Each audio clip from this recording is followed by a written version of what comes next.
So March, I want to talk about March. So March, our theme for March is seeing the divine feminine in us all. And so I'm going to be talking about the divine feminine all month and the divine feminine that is in us all. Because as some of you may know, March is Women's History Month. And so we're going to explore the divine feminine in you. And in a gender-wise thing, we're going to honor the women in history. So every week I'll be bringing in, come on in, no, I'll be bringing into the talk women in history and a little bio about them maybe, and some quotes that they have telling their story, etc., etc. Now, non-gender-wise, we're going to just explore, like I said, the divine feminine that's in each and every one of us. You too, Chris.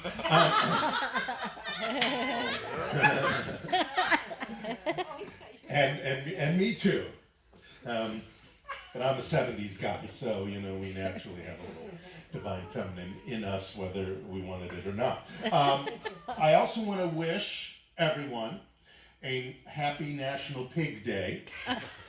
Really? Today is National Pig Day. I did talk about a pig last week, not knowing that this week was National Pig Day. So in honor of National Pig Day, I'm hoping that we will all avoid bacon or any pork today. Oh, good. If you can, just, you know. That's a good idea. That just seems me. And if, I don't think we have any around here, but if you happen to be in Utah later today, you can go to Piggly Wiggly and shop. Oh, yeah. Or those who remember Piggly Wiggly. I didn't have Piggly Wiggly when I was growing up, but I know that they were there. We had Or Hinky maybe tonight you can go to the Pig and Whistle in Hollywood and have dinner to honor National Pig Day. So today I want to honor the famous female pigs. So Miss Piggy, of course, Oh, yeah. probably the most famous female pig. The Oinker Sisters, which is a musical trio from Sesame Street, and they actually had a hit. I don't remember the name of it. Petunia Pig. Do you know? Remember who Petunia Pig is? That's Porky Pig's girlfriend. And of course, my favorite pig is Babe. Yes. Babe is. Yes. You know, I was like, oh, Babe, I wonder. I better look up if Babe is supposed to be a female pig, and Babe is a female. So I thought it was a male. good on us, pig. So a couple of facts about pigs. Pigs don't sweat. So if you ever say I'm sweating like a pig, you don't know what you're talking about, because pigs don't actually sweat, which is why they roll around in the mud, and you would too if you were hot and couldn't sweat. They're quite smart. Evidently, they're very smart. There's an estimate that they are as smart as at least a 3-year-old, which is pretty good. They can recognize their mother's voice.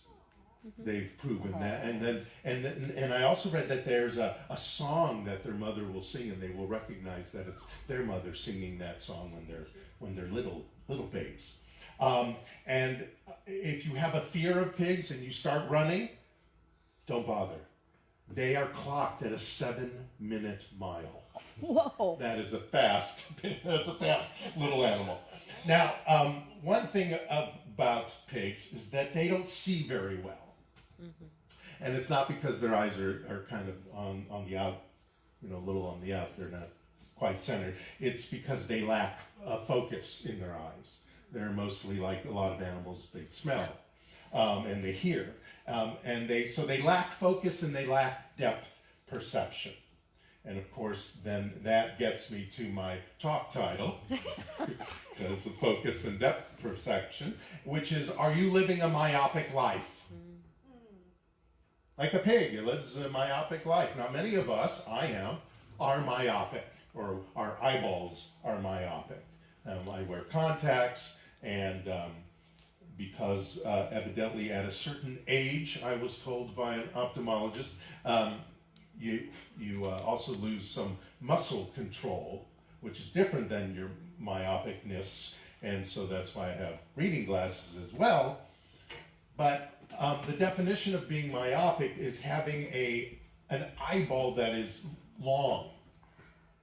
I'm not sure which way the longness is. Probably this way because of the focus.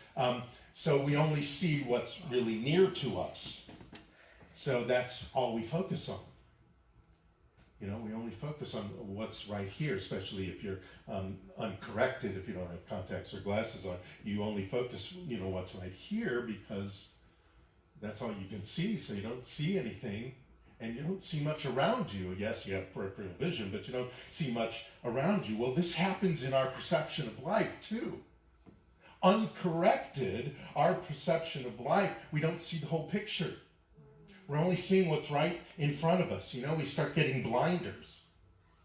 And it means that we're lacking the imagination, we're lacking the whole picture, we're lacking the foresight, we're lacking the intellectual insight that is there and available to us.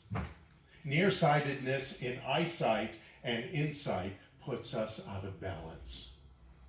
So whether it's your eyeballs or the insight within your mind, you're out of balance when you're myopic and when you're living a myopic life. And we all get a little myopic now and again in our perception of life. So it's something to think about. Are you living a balanced life, or are you living a myopic life more than not? Are you living a life so focused you can't see the forest for the trees, as they say?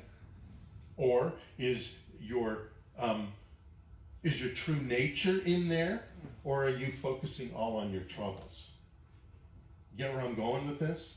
If we're all focused on the bills and everything that's going on in the news and the coronavirus and all this stuff, not that things aren't important, but if we're all focused on the chaos and the trouble, we are being myopic about life. We are not opening up and remembering the truth, which is around us, which is within us. Now, I want to bring up a parable. I want to read a parable. It's a Hindu-Buddhist parable, usually called Blind Men and an Elephant. Has anybody heard this parable? There was a gentleman in the 19th century by name of John Godfrey Saxe, and he wrote a poem version of this fable, and it's called The Essence of an Elephant.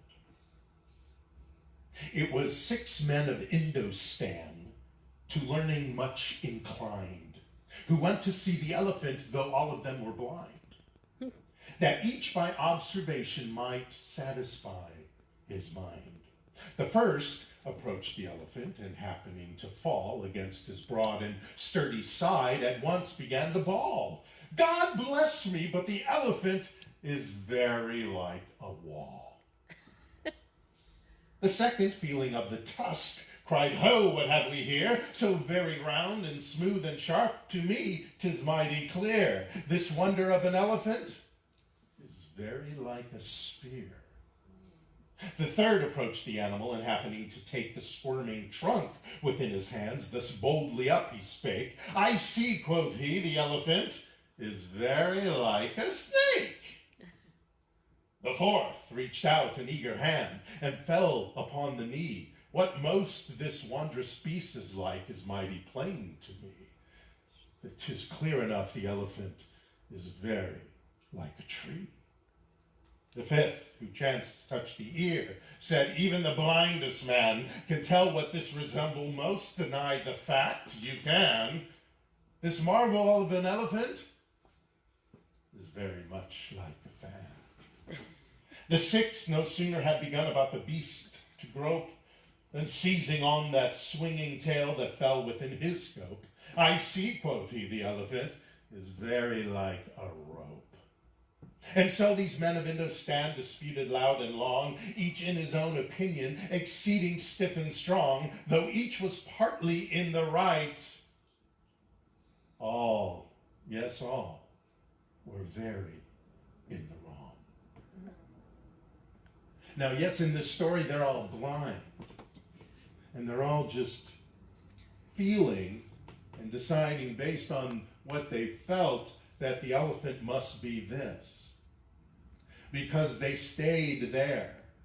They didn't go all around the elephant.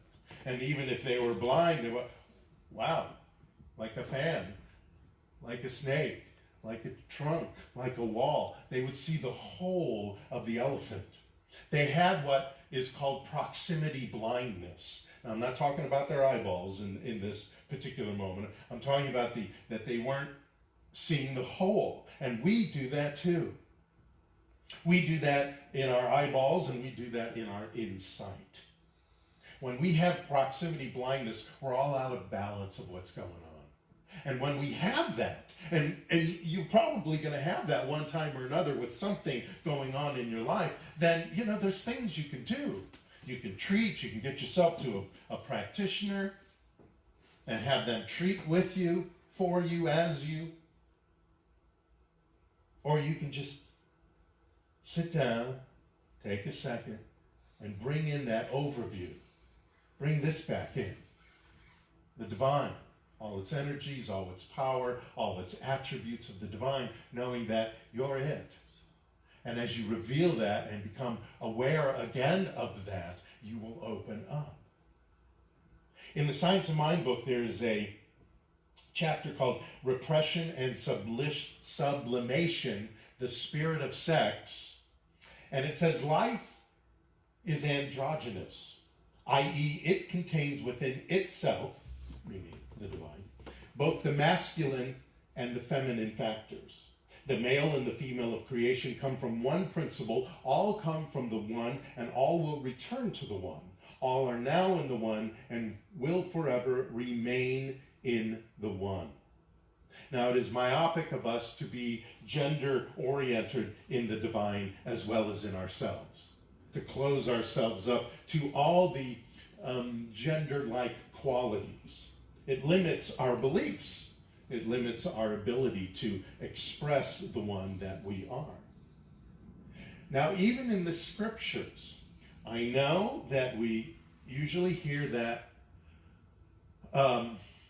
that gender-oriented, that God, that spirit, that the presence is he. And a lot of people will, especially in New Thought, they'll get into that whole, well, they don't really mean he, they mean the energies of he, which I'll talk about in a second.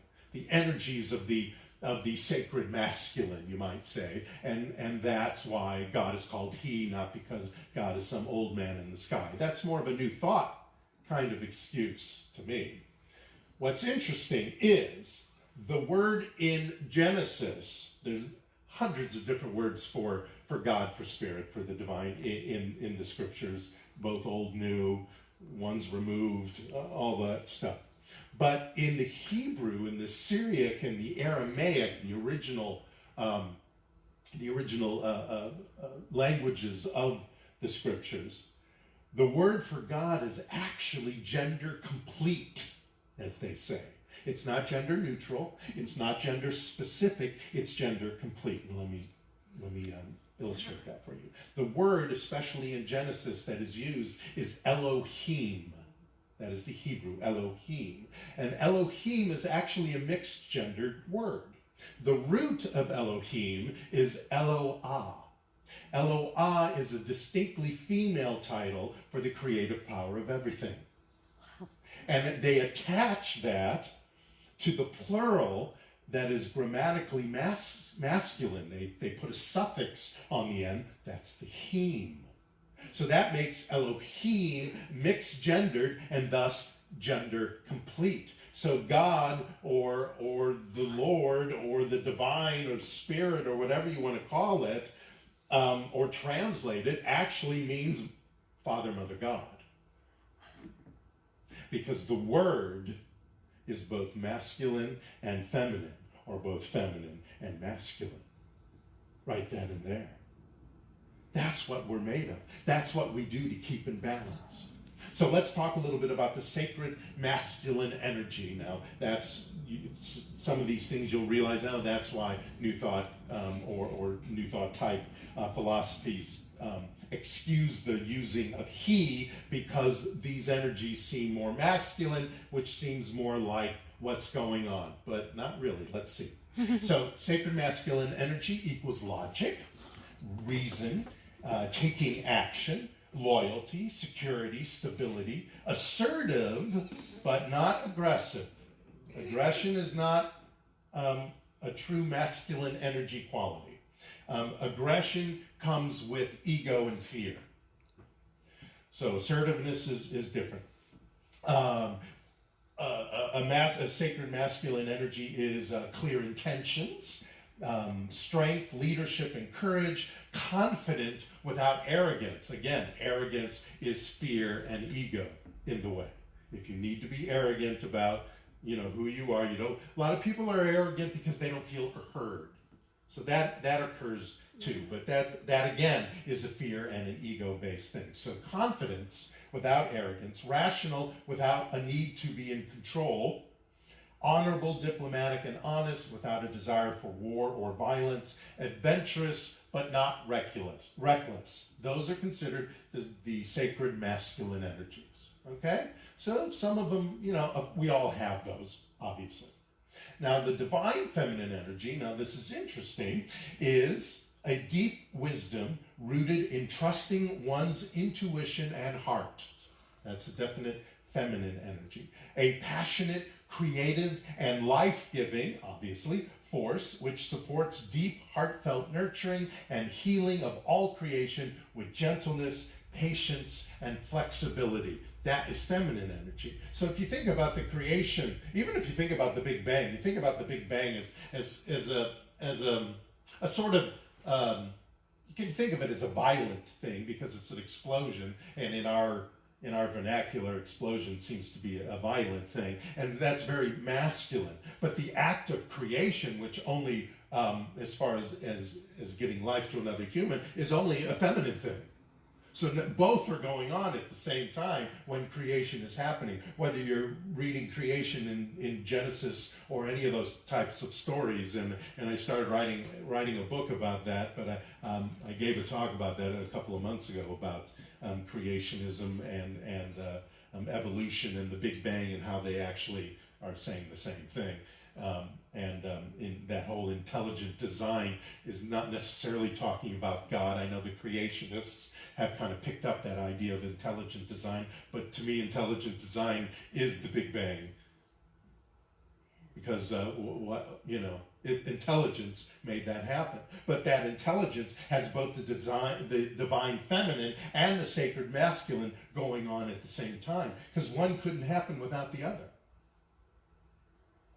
It's first cause. First cause is what, in this philosophy, in the science of mind, we talk about God as first cause, as that the creation, the creative power, the divine is first cause, and it's powerful, it's creative, it's loving, it's non-judgmental, it's omnipotent, it's omniscient, and it is androgynous.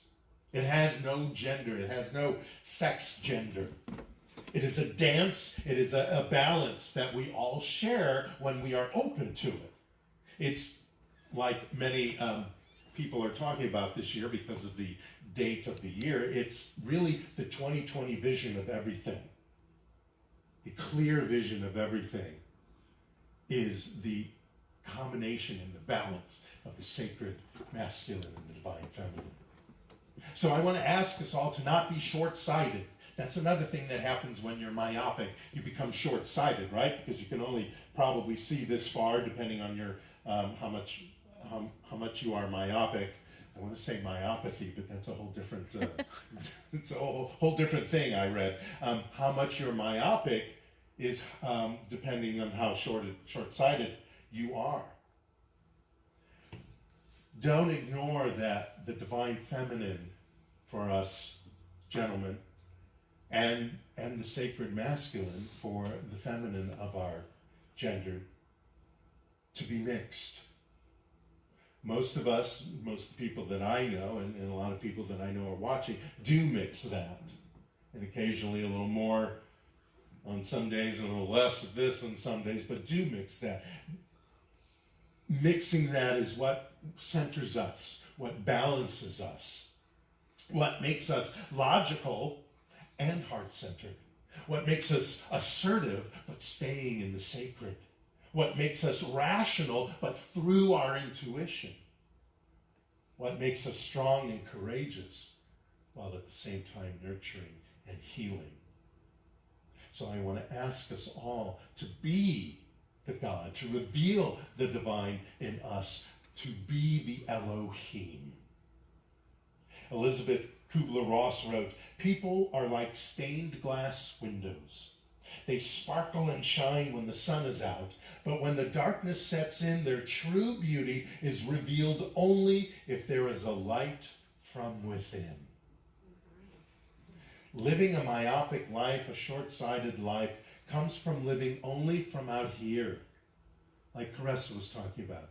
When we're only out here, we're not seeing the whole picture.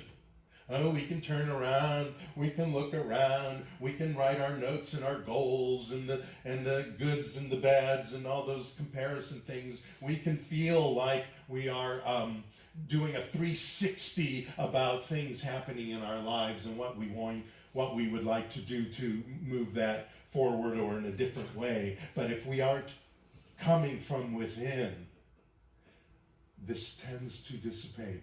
This tends to have less power. This tends to not, this tends to be one of those resolutions that go away on January 5th.